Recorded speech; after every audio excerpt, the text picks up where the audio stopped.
Assalamualaikum warahmatullahi wabarakatuh. Perkenalkan, nama saya Zahra Safa Salsabila dari Tadris Matematika 6F dengan NIM 12204183275 di UIN Said Ali Rahmatullah, Tulungagung.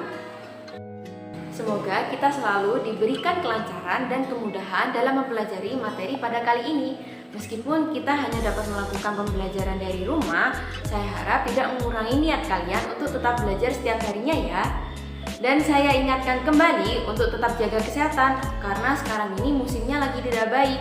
Jadi tetap taati protokol kesehatan yang telah dianjurkan oleh pemerintah. Pada kesempatan kali ini kita akan belajar mengenai bentuk aljabar dan operasi hitung pada bentuk aljabar. Nah, bentuk aljabar itu seperti 2x plus 1, 5x min y min 9, dan x min 7. Nah, sedangkan operasi hitung pada bentuk aljabar itu ada 4. Yang pertama, penjumlahan, pengurangan, perkalian, dan pembagian. Nah, pada hari ini kita akan belajar dua operasi hitung, yaitu penjumlahan dan pengurangan. Nah, sebelumnya kalian pasti masih merasa asing dengan materi aljabar ini. Karena materi aljabar ini masih tergolong materi baru, berbeda dengan materi-materi sebelumnya, seperti materi bilangan bulat, pecahan, desimal, KPK dan FEB sudah pernah kalian pelajari di bangku sekolah dasar. Sedangkan untuk materi aljabar ini baru saja kalian pelajari di kelas 7 semester 1. Jadi saya harap kalian harus banyak belajar ya mengenai materi ini, karena materi ini nantinya akan menjadi kunci utama dalam mempelajari materi matematika lainnya. Oke, kalian pasti bertanya-tanya, apa sih sebenarnya aljabar itu? Aljabar merupakan suatu bagian dari ilmu matematika yang digunakan untuk menyajikan suatu masalah matematika dengan menggunakan simbol atau huruf sebagai pengubah suatu objek dalam permasalahan tersebut. Jadi nantinya di dalam materi aljabar ini kita banyak menggunakan simbol atau huruf.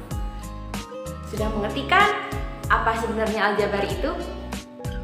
Nah, materi aljabar ini juga ada dalam kehidupan kita sehari-hari. Contohnya saja, Bu Halimah memiliki sekeranjang apel. Nah, Bu Halimah ini ingin membagikan apel-apel yang ia miliki kepada setiap orang yang ia temui.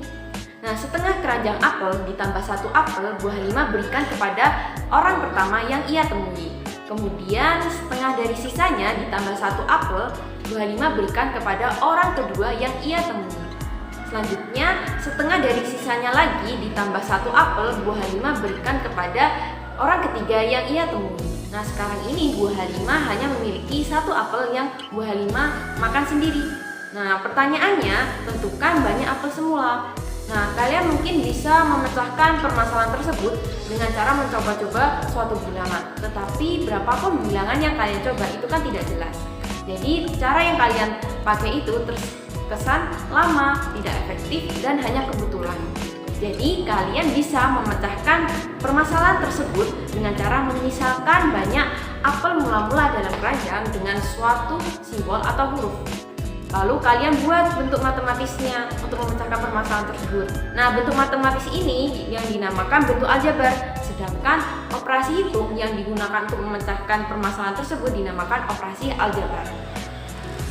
Oke, saya memiliki sebuah kasus seperti ini. Seorang pembeli membeli dari Pak Thohir, yakni 2 kardus buku dan 3 buku. Nah, pembeli juga membeli dari Pak Idrus, yakni 5 kardus buku, 3 kaleng pensil, dan 7 buku. Nah, pembeli juga membeli dari Pak Erik, yakni 5 buku. Lalu bagaimana bentuk aljabar dari ketiganya? Nah, bentuk aljabar dari Pak Thohir ini adalah 2x plus 3. Kan bentuk aljabar dari Pak Idrus yakni 5x plus 3y plus 7. Nah, sedangkan untuk bentuk aljabar dari Pak Erik ini adalah 5. Lalu kenapa kok bentuk aljabar dari Pak Thohir ini adalah 2x plus 3, terus bentuk aljabar dari Pak Idrus ini adalah 5x plus 3y plus 7, terus bentuk aljabar dari Pak Erik ini adalah hanya 5? Karena 2x plus 3 ya, 2x itu adalah permisalan dari 2 kardus buku. Karena dalam satu kardus buku itu kan tidak disebutkan secara jelas berapa jumlah buku yang ada dalam kardus tersebut. Jadi kita misalkan dengan 2x.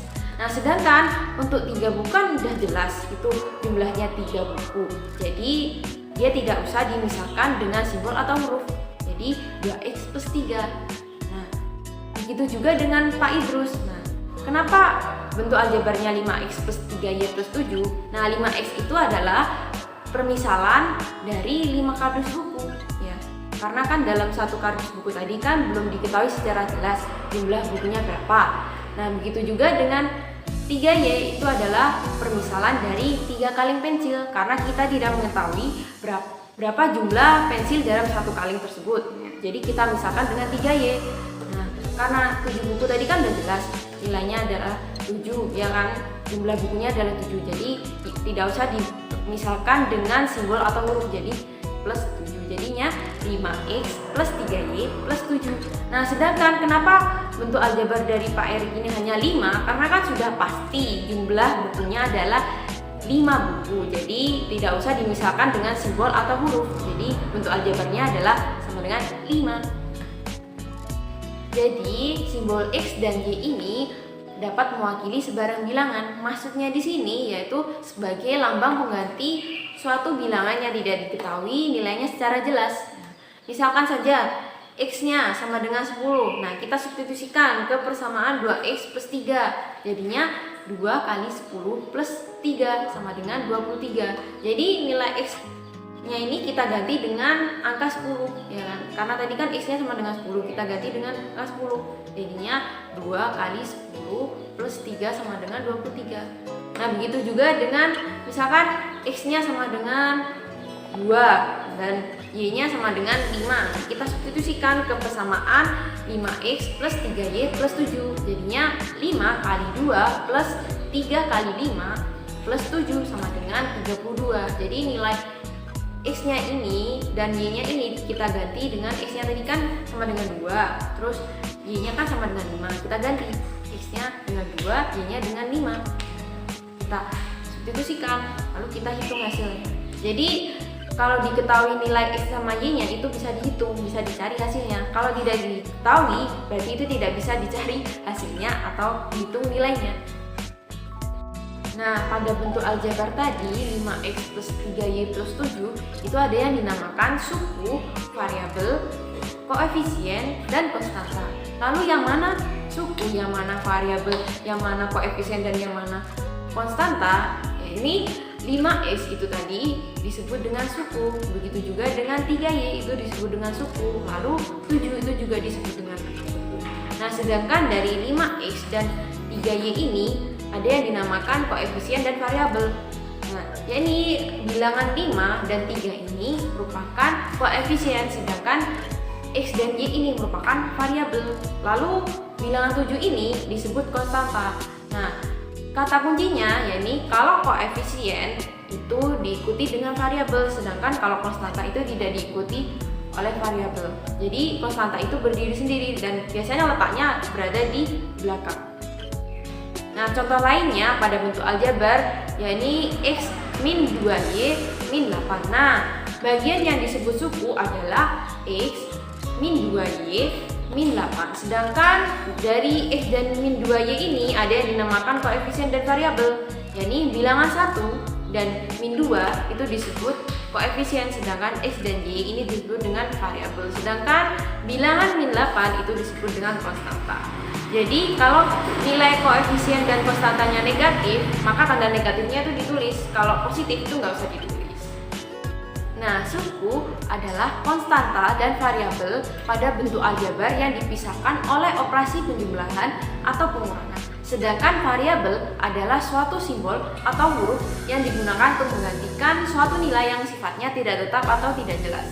Nah, sedangkan koefisien adalah nilai yang digunakan untuk mengalihkan suatu variabel.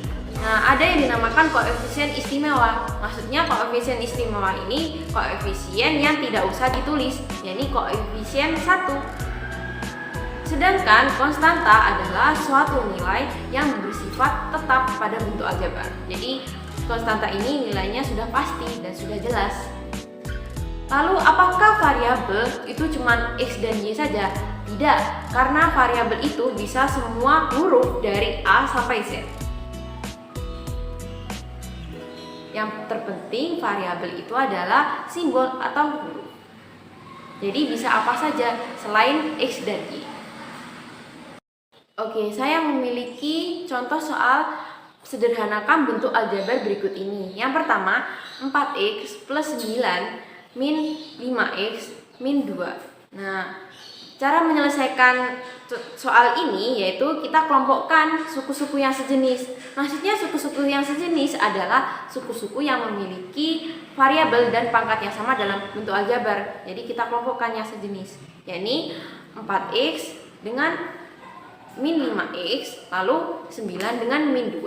Jadi 4x min 5x plus 9 min 2 sama dengan min x plus 7. Nah, tadi saya sudah menjelaskan kalau koefisien 1 itu tidak bisa ditulis, jadinya min x plus 7.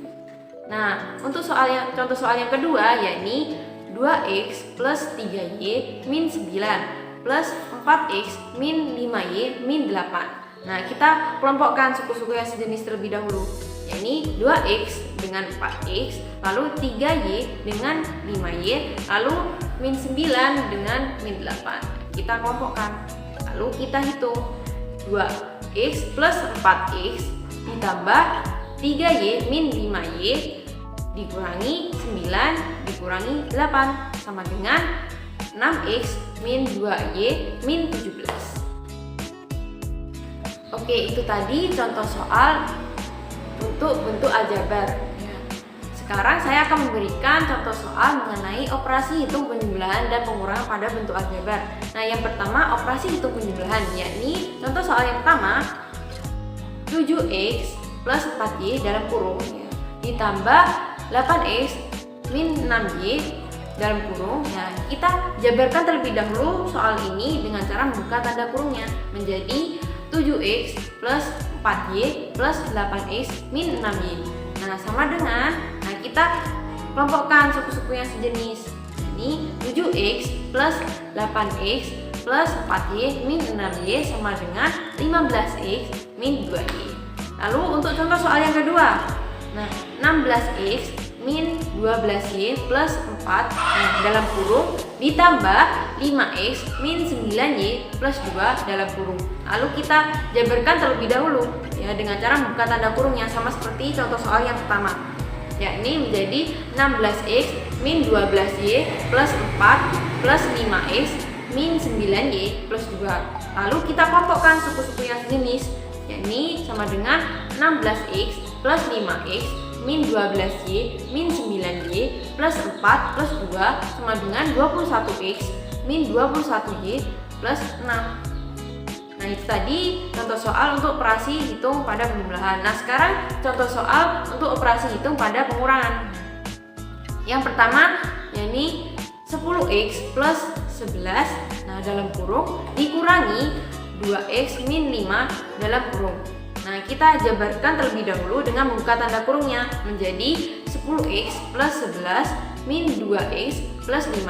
Nah, kita kelompokkan suku-suku yang sejenis, yakni sama dengan 10x plus min 2 plus 11 plus 5 sama dengan 8x plus 16. Nah, untuk yang contoh soal yang kedua, yakni 3x min 8 dalam kurung dikurangi x plus 1 dalam kurung. Nah, kita jabarkan terlebih dahulu dengan membuka tanda kurungnya sama seperti contoh soal yang pertama, yakni menjadi 3x min 8 min x min 1. Nah, kita kelompokkan suku-suku yang sejenis, jadi sama dengan 3x min x min 8 min 1 sama dengan 2x min 9. Nah, sekarang kita masuk ke soal cerita ya.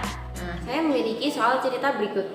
Pak Ferry membeli 5 karung beras karena di rumahnya ada hajatan. Kemudian setelah pulang ternyata beras yang dibeli masih kurang sehingga Pak Ferry membeli lagi 7 kg beras. Lalu bagaimana bentuk aljabar dari beras yang dibeli oleh Pak Ferry ini?